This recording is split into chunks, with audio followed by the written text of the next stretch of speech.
हर हर महादेव प्रिय दर्शकों। जब राजा अच्छा हो जाए तो प्रजा स्वतः अच्छी हो जाती है। सिंह राशि की बात कर रहा हूं मैं। इस सौर मंडल के राजा अगर कोई है तो वो सूर्य है और वो सूर्य आपकी राशि के स्वामी हैं। और शास्त्र कहता है राज्ञी राज्ञिण धर्मिष्ठाः पापे पापाः समय समाः राजानाम अनुवर्तन्ते यथा राजा तथा प्रजा। यानी कि राजा जैसा होगा वैसा ही प्रजा हो जाती है। यानी कि अब राजा अच्छा हो रहा है आपका, यानी कि राशि के स्वामी बहुत शानदार अवस्था में पहुंच रहे हैं। इसके इतना ही क्यों, आपके सेनापति मंगल मंगल और भी अच्छी स्थिति में हैं। मंगल राजा के घर में जाकर के बैठ रहे हैं, यानी कि मंगल आ जाएंगे यहाँ, यानी कि लक्ष्मी नामक राजयोग बना रहे हैं। और बोलते हैं भाग्यम फलति सर्वत्र न च विद्या न च पौरुषम। भाग्य अगर अच्छा हो, साथ दे, भाग्य लक्ष्मी नामक राजयोग बना रहा हो और मित्र के घर में जाकर के बैठ जाए। मित्र के घर में सुहृद गृहे मुदितः कहा गया है। सुहृद गृहे मुदितः, वो मुदित अवस्था में होते हैं ग्रह। मुदित अर्थात हर मुस्कुराते रहते हैं। कुछ काम करने वो चाहते हैं, कुछ काम करें, कुछ बेहतर हो, वो अच्छा देखना चाहते हैं, अच्छा करना चाहते हैं। ग्रह यही कर रहा है। भाग्य आपका मुदित अवस्था में है। मुदित अवस्था में होने का अवस्था स्थिर लग्न में है, स्थिर राशि में है, यानी कि जो कार्य होंगे वो निश्चित रूप से होंगे। बस आवश्यकता किस चीज की है? काम करने की। हताशा, निराशा, उदासीनता, नेगेटिविटी को दूर करने का समय है। अगर ऐसा करने में आप सफल रहे तो आपके असंभव कार्य भी संभव हो जाएंगे। आपने लग्न में, आपने थंबनेल में भी देखा होगा कि अब का समय बहुत चमत्कृत वाला समय है, अच्छा समय है। भाग्य साथ दे रहा है। कब से दे रहा है ये समझ लीजिए। ये मंगल कब से दे रहे हैं? अच्छा, 7 जून से ही अच्छा कर रहे हैं। बात जून की हो रही है ना, 7 जून से अच्छा कर रहे हैं और ये पूरा महीना यही रहेंगे। पूरे महीने यहीं रहेंगे, फिर जुलाई तक रहेंगे। मैं बाद में जुलाई की बात करूँगा। लेकिन हाँ, कुछ चुनिंदा बातें हैं जिनको करना भी ज़रूरी है।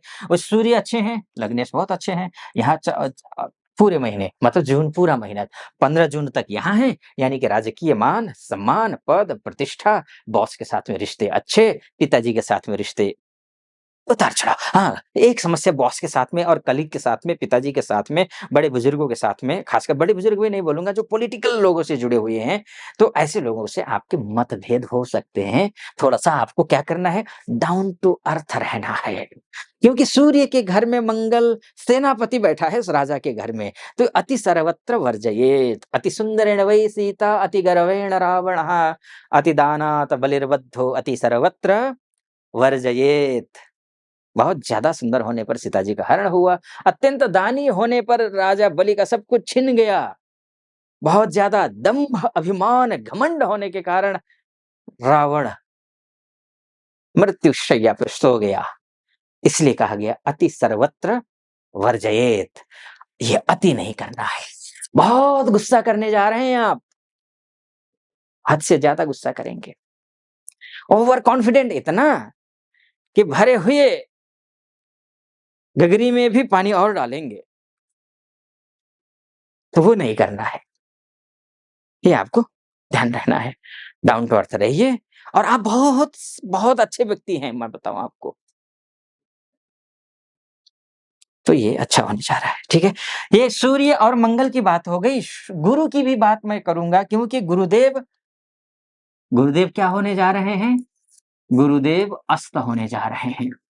कब से? 14 जून से। अस्त अर्थात विकल अवस्था में ग्रह होता है, खराब होता है। जैसे कि सूर्य के उदय के होने के बाद चंद्रमा का क्या काम है? दिखता है क्या? नहीं दिखता है।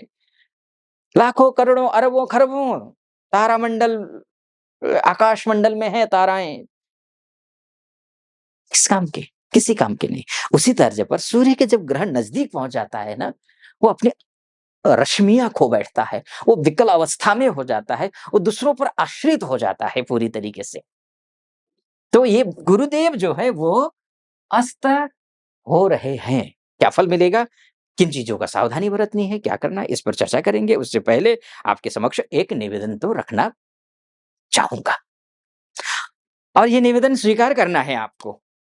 वो निवेदन ये है कि यहाँ तक पहुँचे हैं, महादेव का नाम लेकर के सब्सक्राइब कर देना है और लाइक कर देना है। वीडियो को चैनल को सब्सक्राइब, वीडियो को लाइक और कमेंट बॉक्स में जाकर के भक्त महादेव का हूँ, कृपा तो आप पर भी बनी रहे, ऐसी मेरी कामना। ईश्वर करे जो मैं शुभ बोल रहा हूँ, सब कुछ शुभ-शुभ हो, सब कुछ हो, आपके जीवन में भरपूर हो सुख सुविधा से, ऐसी मेरी कामना।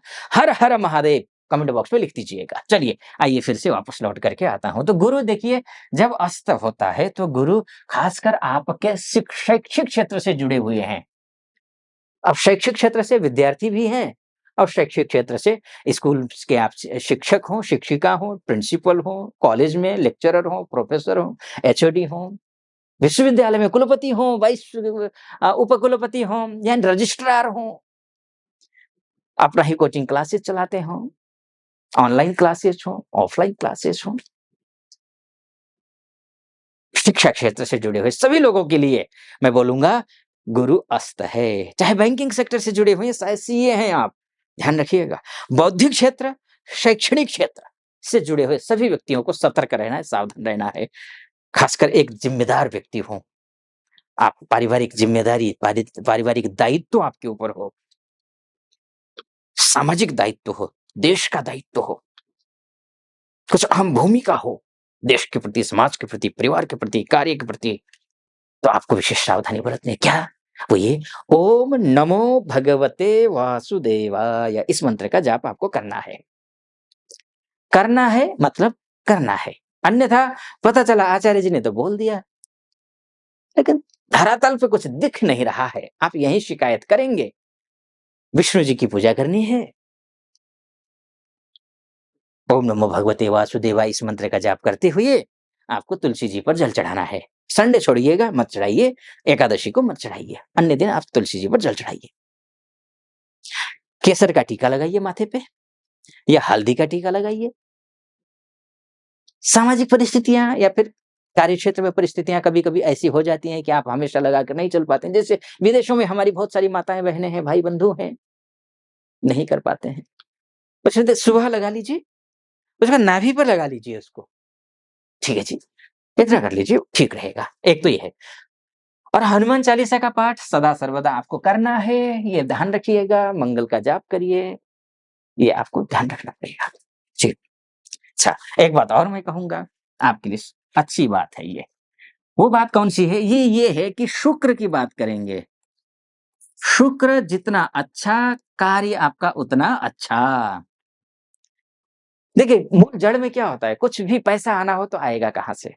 आप जो भी व्यवसाय, उद्योग कर रहे हैं, उद्योग अर्थात अपना व्यवसाय और कार्य क्षेत्र, नौकरी कहीं भी कुछ भी कर रहे हो, पारिवारिक जीवन को चलाने के लिए, भौतिक सुख साधन को संपन्न होने के लिए जो कुछ कार्य कर रहे हैं, उस कार्य के करने का मुख्य उद्देश्य है, पैसा तो वहीं से आएगा जो कार्य कर रहे हैं। वो कार्य क्षेत्र का ग्रह कौन है? शुक्र है। वैभव का ग्रह कौन है? शुक्र है।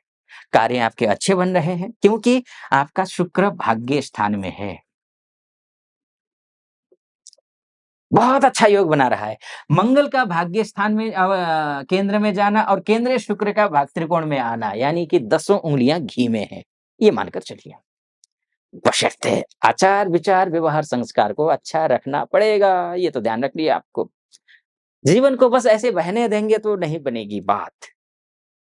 जीवन में कुछ अच्छा करना है, कुछ उद्देश्य रखिए, कुछ लक्ष्य रखिए, उसको हासिल करने के लिए आप जुट जाइए, सफलता मिलेगी। जून अच्छा है आपके लिए, बहुत शानदार है। बाकी देखिए आपकी कुंडली क्या कहती है, मायने तो ये रखते हैं क्योंकि आपकी कुंडली आपका डीएनए है। अगर आपकी कुंडली ठीक-ठाक है, तो जो मैं बोल रहा हूँ, वो आपको मिलेगा। बाकी आप अपनी कुंडली के बारे में चर्चा करना चाहते हैं, तो पीछे भी कुछ संघर्ष करते आए, आगे कितना संघर्ष करना होगा, अगर ऐसा लग रहा है, आप दिखाना चाहते हैं एक बार कि चलिए आचार्य जी की कुंडली दिखा दी जाए। आप महिला हो या पुरुष हो, देश में रहते हो या विदेश में रहते हो, तो नीचे नंबर है, उस नंबर पे कॉल कीजिए, व्हाट्सएप कीजिए, मेरी टीम से बात कीजिए, अपॉइंटमेंट ले लीजिए, मैं स्वयं आपकी कुंडली का विश्लेषण करूँगा। सटीक लगा हो, सब्सक्राइब, लाइक और कमेंट कर दीजिएगा। आप खुश रहें, प्रसन्न रहें, महादेव की कृपा आप पर बनी रहे, ऐसी मेरी कामना। फिलहाल अनुमति दीजिए। हर हर महादेव।